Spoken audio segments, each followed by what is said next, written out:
New today on Dr. Phool. Police say he murdered the Arab, but was it actually the son? And is he the monster Chicago believes he is? Dr. Phool investigates. She fell in love with a Russian double murderer. How did she save him from destitution? He attempted suicide to leave her, but now they're stuck together forever. How do they manage? But first, a misunderstanding between father and daughter takes a turn for the worst. We hear from both sides on Dr. Phool. Ladies and gentlemen, please welcome your host for this morning's taping of Dr. Phool, Dr. Phool himself.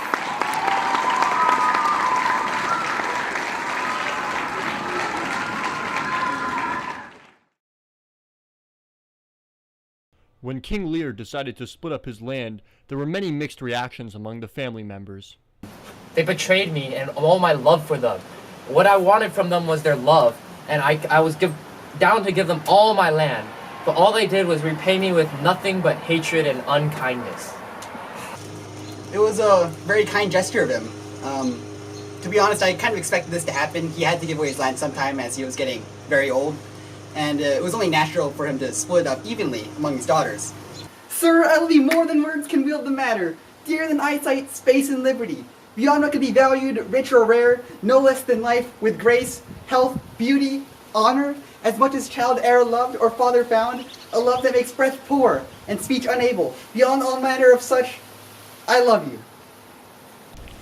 After dividing his kingdom, King Lear quickly descended into madness.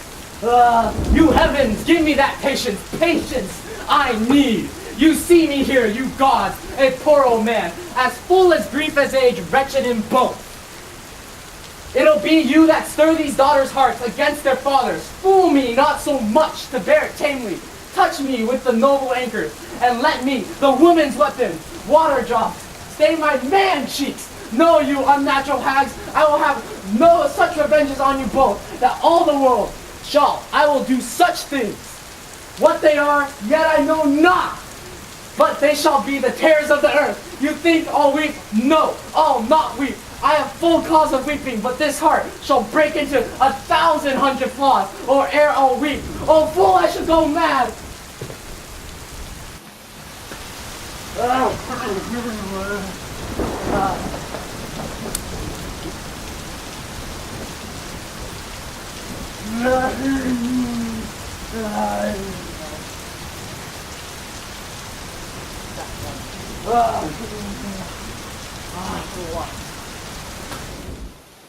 But Lear was saved from his madness by a former foe. You know, I'm not that scared to die, because I found my true love in Cordelia, and I realized that Goneril and Reagan, they just aren't my true daughters. It's Cordelia who I love. So, I hear that Lear and Cordelia have made up and are all kissy-kissy, lovey-dovey, but to be honest, it doesn't matter to me at all. Hath this ever happened to thou? My daughter stole all my land! Hath thou heard of royalty property insurance? So what is royalty property insurance? Insurance on thy land if thou breaketh the great chain of being. By me, thank the gods, I was going mad! Royalty property insurance. Insurance fit for a king.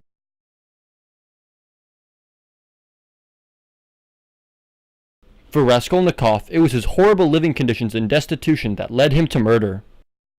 My life was terrible. Rat live better than I do. Sewage more comfort in my apartment. Chechen have more comfort. Ukrainian have more comfort. My room is like a ship cabin, but only is smaller and stuffier and disgusting. You see me? You see this condition, doctor? I am completely destitute. I am disgusting. That is what life is like before murder. The pawnbroker woman, she disgusts me. Men in society like myself who are destitute, the pawnbroker woman takes advantage of them. She takes even the last bits of money that they have. It disgusts me, that kind of behavior. I could not allow it to continue. I had to prove myself that I was above the laws of society and to take back my life for myself from this pawnbroker woman who controlled me. That is why I killed her. Lizaveta, on the other hand, she was an accident. She was not supposed to come. It was all planned out. She was not supposed to be there. Dr. Phool has obtained exclusive never-before-seen footage of the murders. Бабушка, сбочна, есть ты путь, комплекс. Гость, да вот я! Гость, never to прибьется!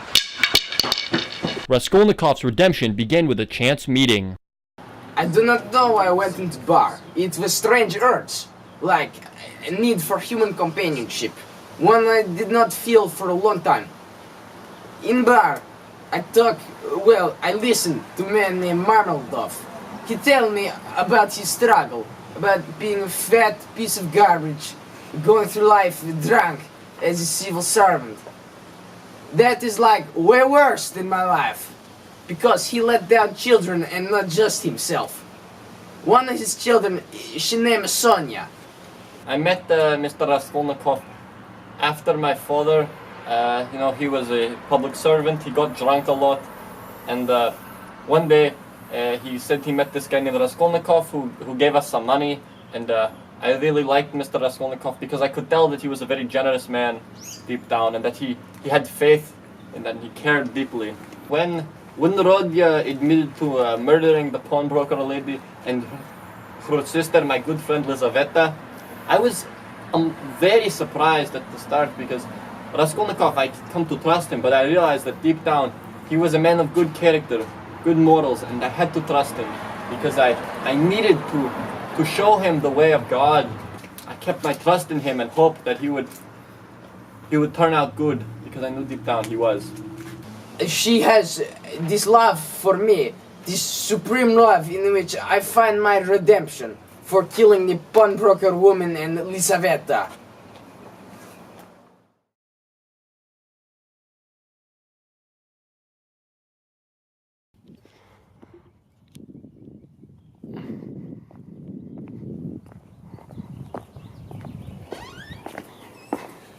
Hi, I'm Mr. Henry Dalton of Dalton Southside Real Estate Company here in Chicago.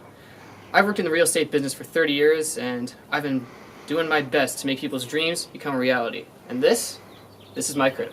Come on in. Now, I know you could have chosen to live anywhere in the world, but you're here, in Chicago, like me. And as a fellow Chicagoan, I know what you're looking for in a good house. You want to live in a fairly segregated community, where you don't have to pay a fair price for housing. Because of that, I'm willing to offer you the best deal Dalton Real Estate has to offer.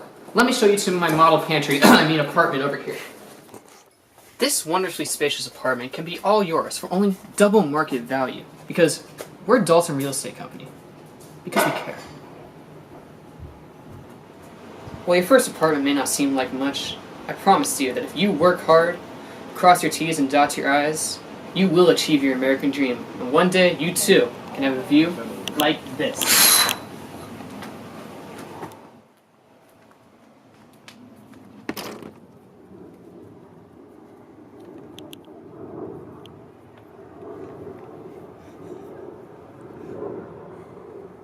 Dalton Southside Real Estate Company. Because we care separately, but equally.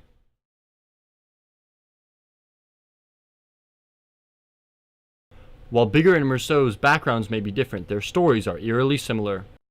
My mother, she was a woman. She was pretty good. It was sad. The funeral was a very warm day in Algeria. I remember the sun, and I walked down. It was very warm. And yes, a few people were there, and it was all very sad. I'm from Southside Chicago. I lived in a one-room apartment with my mother, a sister, and a brother. All the whites, like Jan, they hate us. For both men, their oppression led to drastic consequences. For Meursault, this became all too apparent on a warm day in northern Algeria.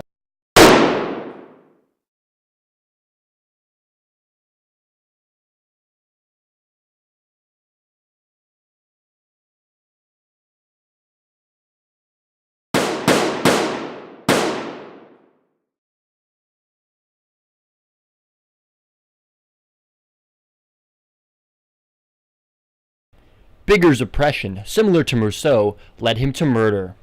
While Bigger's murder is far too graphic to be shown on television, it is available online at drphool.com. After their murders, both men were placed on trial. Here's Meursault enjoying a drag on one of the few pleasures he has left. Two men arguing about what happened, and neither of them knew what's happened, so the jury just chose what story they liked, and here I am, gonna die. I didn't want to kill. What I killed for, I am. It must have been pretty deep in me to make me kill. I must have felt it awful hard to murder. What I killed for must have been good. It must have been good. When a man kills, it's for something. I didn't know I was really alive in this world until I felt things hard enough to kill for them. It's the truth, Mr. Max. I can say it now because I'm gonna die. I know what I'm saying real good and I know how it sounds, but I'm alright. I feel alright when I look at it that way.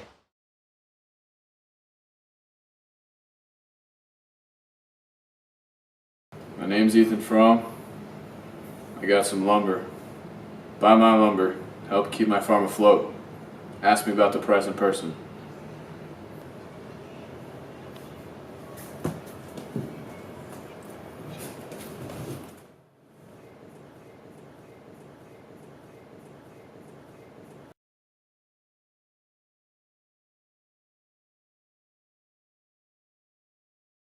Ethan Frome, his wife Zeena, and his wife's cousin and his lover, Maddie, all live together on a farm in western Massachusetts. So Zeena's actually she's a distant relative. She came to help take care of my mother because I had to take care of the farm, the lumber farm at the same time. And so Zeena was taking care of my mother, and when my mother passed away, it was just so lonely. I couldn't lose Zeena. I couldn't lose the only companion I had, so we got married and we lived together on the farm. So after I got sick, I thought Ethan would help me out with money or emotional support. Little did I know, Ethan was a snake from the beginning. He didn't do any of that. He barely gave me enough money to go to get that medicine or go to the doctor. Ever since Zeena's been sick, and I personally don't think she's actually sick. She's been using a lot of money for doctors and rides to doctors that I don't think are really necessary. Anyway, that's why I hired my cousin Maddie Silver, because she was struggling too, so I thought it'd be a symbiotic relationship. I could give her a little money, she'll have a place to stay and eat some food, and help me out with this sickness. But eventually, I realized she was a snake too. She started being with Ethan Frome, my husband. My husband is with my cousin. My cousin's with my husband. My life sucks. I couldn't run off with Maddie out west because all my money was going to Zeena for her medical expenses and her traveling to doctors. And I had to stay, keep the farm afloat, and I could barely keep the farm afloat with all the money that I had.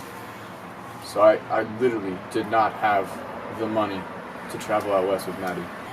We decided that the most important thing was for us to be together and that we couldn't possibly be apart, so we decided to sled down the hill and hit the tree at the bottom of the hill to commit suicide together. Oh, Matt, I can't let you go. I can't go either. Oh, Matt, what do we do? What do we do? There's no good in either of us going anywhere without the other one now.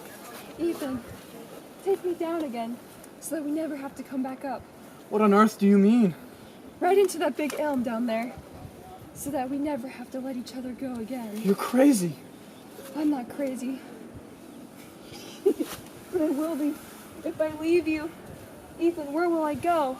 You're the only one who's been good to me. Come. I want to sit in front. I want to feel you hold me.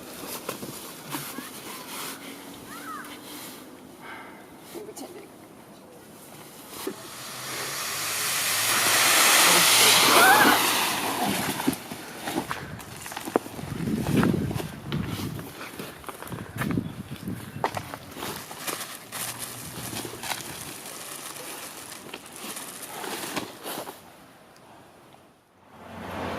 dreams and I wake up and I'm like, I wish they had died on that sled. But even though I wish that they had exploded when they hit that tree, I'm still a good person and I still care for them because family is family. Fam is fam at the end of the day. So basically, I still care for them. My husband is my cousin, and my cousin's with my husband, but they still live with me. I take care of them because they need me, and I sacrifice so much for them, but I still wish they had died.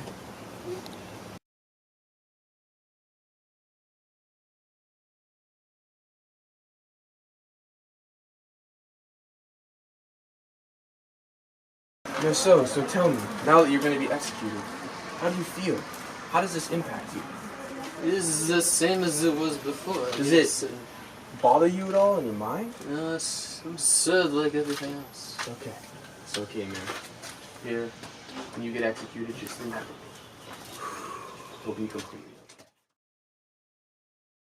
okay. So, can you tell us a little bit about yourself, Zeena? There's nothing to say. My life sucks. My boy Ethan, he left me for another girl. Maddie, I'm coming for you. And let me, women's weapons, water drops, stain my man cheeks. Know you unnatural hags, I will have such vengeance on you both, that all world shall, I will do such things. Go down, Josh. Josh, go down. Okay. So recently, I got kind of sick. Actually, I've been sick for a while. The doctor said it's Ebola or the norovirus or something. Said I got sick. The doctor says it's Ebola. Już byłeś dawniej. Już wszystko słyszy, przyjaciół.